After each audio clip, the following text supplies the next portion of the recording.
Brazil সমর্থকরা বিভোর, বিশ্বকাপ শুরু হতে বাকি 2 মাস। হেক্সা জয়ের স্বপ্নে অনেকেই মনে করেন বিশ্বকাপ দলে নেইমার থাকলে বিশ্বকাপ জয়ের সহজ হবে সেই পথ, কিন্তু নেইমারের দলে থাকাটাই অনিশ্চিত। সান্তোসের হয়ে মাঠে ফিরে নেইমার তার পুরনো ঝলক দেখালেও জাতীয় দলের কোচ কার্লো আনচেলত্তির মন গলাতে পারছেন না। গণমাধ্যমের খবর, বিশ্বকাপের 26 জনের স্কোয়াডে 24 জনই চূড়ান্ত করে ফেলেছেন আনচেলত্তি, যেখানে নেই নেইমারের নাম।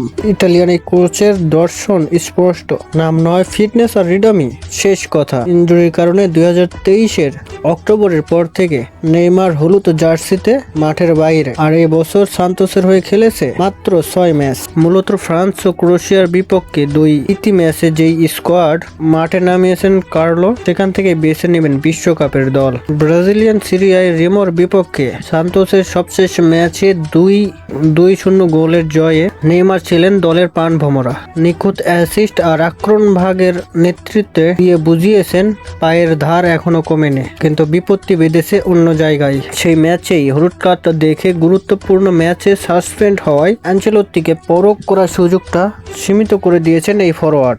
ব্রাজিলিয়ান অনেক ফুটবল বোদ্ধাই বলছেন নেইমারকে নিয়ে চারদিকে যে মাতামাতি তা খুব একটা পছন্দ নয় আনচেলত্তির। তিনি এমন একটি দল চান সংহতিতে বিশ্বাস। ব্রাজিল দলে নেইমারের জায়গা নিতে প্রস্তুত এনরিক, লুকাস পাকেতা আর ইগোর থিয়াগোর মতো তরুণ।